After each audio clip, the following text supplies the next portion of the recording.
A's get you. It's your boy Ty back here with another video. And in this video today, guys, we're going to be talking about the new bold set in NBA 2K24 MyTEAM. Now, if you want a video talking about the playoff cards, probably the more hype cards today, that is in the separate video already uploaded on my channel. So make sure to go check out that video and then come back to this bold set. Now, initial thoughts on this bold set. I'm mad we get another dark matter point guard. I think Bam could be good. Obviously, I think DeAndre Ayton could be good if he is an easy enough grind.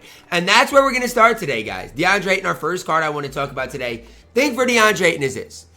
Why am I optimistic about him here? Well, in play now at the start of the year, I really liked using the Phoenix Suns, and DeAndre Ayton was a main part of that. 7 feet tall, center power forward. Center's probably going to be his best position. 85 3-ball, 87 speed, solid interior, solid block. Defensively, off the charts good. And no matter what I say about DeAndre Ayton offensively, whether he gets a change release, whether he doesn't, defensively, so good. Offensively, solid. I know he's got the DeAndre Ayton base on normal timing and a basic leaner. It's not good.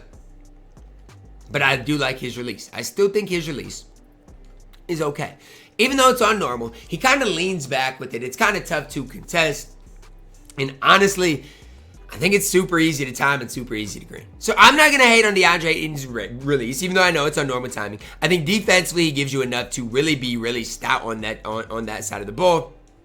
And honestly, badge-wise, I'm pretty impressed with DeAndre Ayton, including every defense badge in the entire game. Now, I do think it's important if you get DeAndre Ayton to put a shoe on him, upgrade the 3-ball, upgrade the speed, upgrade the lateral quick, or upgrade the steal, and then maybe perimeter and go from there. Because I do think that is super important. Now, I'm a believer right now that lateral quickness is literally a pointless stat. From all the tests people have done this year, it's shown lateral quickness is basically a pointless stat. So I want to give that boost to him. But I'm a fan of DeAndre Ayton. They basically made him, animation-wise as bad as possible. And the card still is good in my opinion.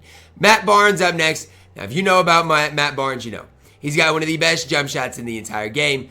But the problem is they kept the release on normal timing. They didn't upgrade any of the dribble sticks. You're looking at a pink diamond with a basic dribble style in mid-May almost. I mean, I can't even sit there and hype him up. Defensively okay, but I mean, if you're grinding this set for Matt Barnes, you have a problem. Honestly. And I'm not trying to be mean. I'm not trying to be cruel.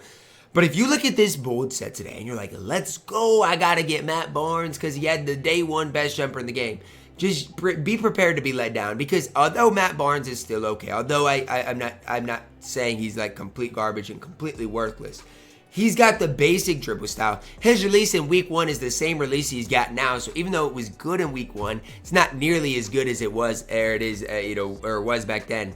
Matt Barnes is just not it. He used to be, but not anymore. Eric Gordon up next, 6'3". I know he has point guard eligibility, but it's Eric Gordon, man. I mean, I know he has point guard eligibility, but he's still only 6'3". Eric Gordon based on normal time, exactly in dribble style, pro leaner. This card stinks. This card absolutely stinks. So, I mean, even when you look at his defensive badges, no Hall of Fame defensive badges. A card in mid-May with no Hall of Fame defensive badges. Ayton is good, but the rest of these pink diamonds absolutely reek when it comes down to this bold set. Let's look at our first Galaxy Opal today in Dominique Wilkins. I feel like Dominique Wilkins is always a card that I personally feel like should be better than he is. I feel like all they got to do is give him good stats, good animations, and we'll be good with this Dominique Wilkins card. Problem is, I feel like 2K never does that. Even his stats, though. 92 3-ball, 96 speed, perfect defensively, good dunking the ball, defensively, so good. Comes with immovable enforcer.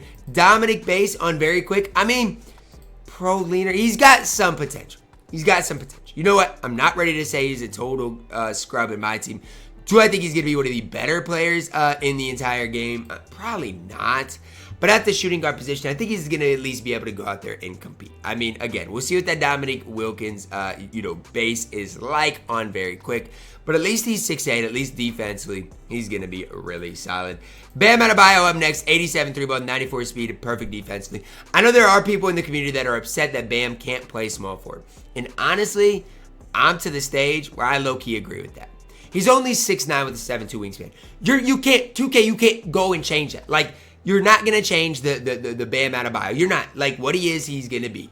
6'9", 7'2" wingspan. That's about to run both corner and that left slot. Again, Badge-wise, stat-wise, you're not going to get much better. Release-wise, now on very quick. Bam's release was already good. Now it's on very quick. Should be solid. Basic leaner is kind of troll. Kobe dribble style obviously is really good. Overall, I like Bam. If I'm you guys, give him a shoe, give him the 3 ball, maybe upgrade, the pass accuracy a little bit more, maybe the steal, maybe the, perimeter, whatever, to make him that slightly better. But I think this is the best Bam card we've seen this year. And again, that's not saying a whole lot because it's the first Bam card with his base on very quick and stuff like that. But I think Bam is at least really, really solid in my team. Now, the moment we all have been waiting for. All of us have been waiting for this moment right here where we can talk about the dark matter, Russell Westbrook, and how everybody is so irritated that we constantly, continually get point guards in my team. Russell Westbrook base, I'm very quick, does have the Pro 2 leaner Kyrie dribble style. You know what? They changed 2 out of the 3 things. They changed his dribble style. They changed the leaner to Pro 2. Obviously, the Russell Westbrook base I still don't love, but at least he's got some other things going for him. 90, he's basically an invincible card stat-wise. When you look at his stats, all you got to do is upgrade the 3 ball, give him a shoe, upgrade the 3 ball a little bit. The rest of his stats are 99s. Basically, maybe upgrade the interior a little bit as well, maybe like the post moves, whatever you got to do to make all of those stats 99. But I mean, he's basically a perfect card. There's no really questioning that. Again, Pro 2 leaner is fantastic, is 6'3".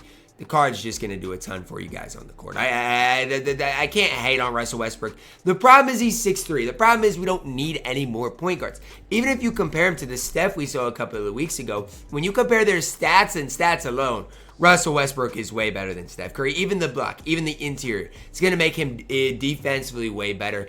I just wish Russell Westbrook had a better release. And again, maybe the Russell Westbrook on very quick will be a solid.